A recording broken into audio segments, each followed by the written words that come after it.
Lisa wiped down the counter of her small diner on the edge of Terra Station, humming softly to herself.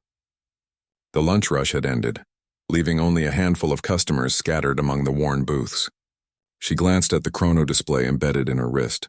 3 more hours until James arrived for his shift. The door chimed, and Lisa looked up to see an elderly Zenthari shuffle inside. His scales had dulled to a grayish blue, and his once proud crest hung limp against his skull. The tattered remains of what might have been military dress draped his thin frame. He moved slowly to a corner booth, each step deliberate and pained. Lisa grabbed a menu and approached. "Welcome to Lisa's Diner. What can I get you today?" The Zenthari's 3-fingered hand trembled as he reached for the menu. His eyes, cloudy with age, scanned the prices, and Lisa saw his shoulders sag. "Just water, please," he rasped in heavily accented standard. Lisa noted the way his stomach contracted, the hollow look in his ancient eyes. She'd seen that look before. Hunger wore the same face across every species. "Tell you what," she said, pulling out her datapad. "I just made way too much Terran meatloaf today. It's just going to go to waste if someone doesn't eat it." "You'd actually be doing me a favor." The Zenthari's eyes widened. "I cannot pay." "Didn't ask you to," Lisa interrupted gently. "Consider it on the house." "With mashed potatoes and gravy?" The old alien's throat worked soundlessly. Finally, he nodded, unable to speak. Lisa returned to the kitchen and prepared a generous plate. When she set it before him, she pretended not to notice the tear that rolled down his scaled cheek. She left him to eat in peace, returning only to refill his water and eventually bring a slice of apple pie. "Bless you, human child," he whispered when he finally finished. "The eternal stars shine upon you." "Just Lisa," she said with a smile. "You take care of yourself, okay?"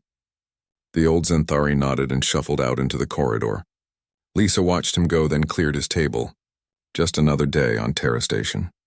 4 hours later, James burst through the door, eyes wild. "Lisa, turn on the newsfeed." "Now?"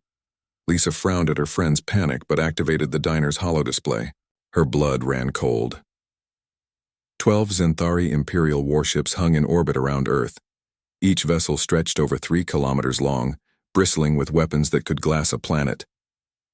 The newscaster's voice shook as she reported that the fleet had arrived without warning, refusing all hails, their weapons charged and ready. "The Zenthari Empire hasn't contacted Earth in 2 decades, James said, running his hands through his dark hair. "Not since the trade negotiations broke down. Why now? Why like this?" Lisa couldn't answer. She could only stare at the massive ships on screen, her heart hammering. Her comm unit chirped. "An unknown number," she answered hesitantly. "Is this Lisa Mendoza, proprietor of Lisa's Diner, Sector 7, Terra Station?" The voice was crisp, formal, speaking perfect standard. Yes? Please stand by for High Commander Zethkai, Supreme Admiral of the Zenthari Imperial Fleet." Lisa's legs nearly gave out. James caught her arm, his face pale. The holodisplay flickered, and suddenly she was staring at a Zenthari in full military regalia. His scales gleamed deep blue. His crest stood proud and decorated with medals. But his eyes were the same as the old aliens. "Lisa Mendoza," he said, and his voice cracked slightly. "This morning you fed my father." Lisa's mouth opened, but no sound came out. The High Commander continued. "My father, General Krexthor, hero of the Unification Wars, served the Empire for 90 standard years. When he retired, he wished to travel, to see the galaxy he had fought to protect. Against my counsel, he went alone." The commander's crest lowered. 3 months ago, pirates attacked his transport. They took everything. We searched, but the galaxy is vast. On the holodisplay, other Zenthari officers were visible behind the commander, all standing at rigid attention. For weeks, my father survived on the generosity of strangers. Most turned him away. Some were cruel.